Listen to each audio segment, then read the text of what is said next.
Good morning. Terrific Tuesday today. Welcome to today's episode of Morning Wealth.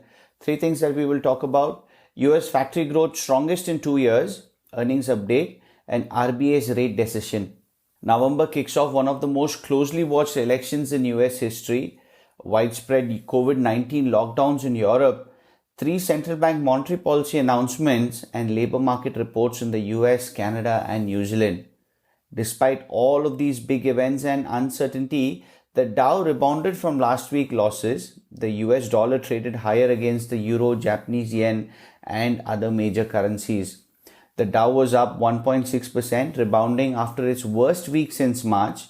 The blue chip index was up as much as 541 points in the morning before pairing some gains. The S&P 500 climbed about 1.2%.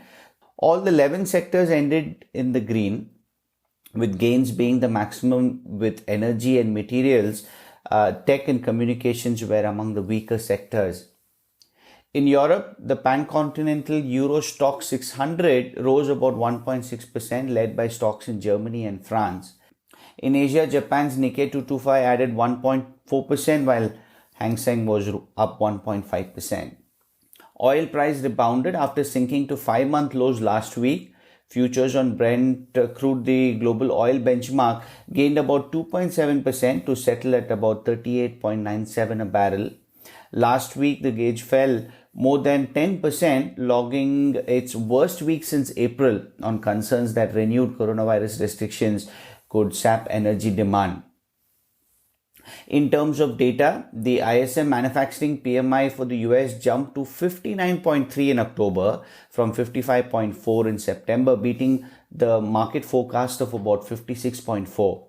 The reading pointed to the strongest growth in factory activity since September of 2018, amid faster increases in new orders, new export orders and production, and a rebound in employment and inventories. In terms of equity action, Twitter tumbled another 4.6%, adding to its losses after a 21% slide on Friday. The company reported slower user growth last week. Amazon and Facebook also lost ground after sharp drops on Friday. Shares of Amazon were down by 1%, while Facebook was down 0.7%. Shares of Clorox was up 4.2% after reported quarterly sales that beat analyst expectations, continuing gains from purchase of wipes, disinfectants, and personal care items during the COVID-19 pandemic. Dunkin' brands rallied about 6.5%. Inspire Brands said end of last week that it would acquire Dunkin' for about $8.8 billion in one of the largest restaurant deals in years. In other earnings that we got, PayPal beat on the top line and bottom line. The company posted a profit of 1.07 a share on 5.46 billion in revenue. That topped expectations of 94 cents and 5.42 billion, which was expected. Shares fell as Morgan Stanley had earlier warned that the stock faces volatility as there's a high bar set for the third quarter and beyond. In fact, shares were down close to 5%. Mondelez said organic sales grew by 4.4%, beating estimate. Estee Lauder's adjusted EPS and net sales beat. The company boosted its dividend by 10%. JP Morgan dropped its long-time preference for tech stocks as the firm forecasts a change in market leadership no matter who wins the vote. After being overweight tech for almost 2 years, the strategist slashed the sector to neutral and raised their recommendations on banking and insurance stocks to overweight.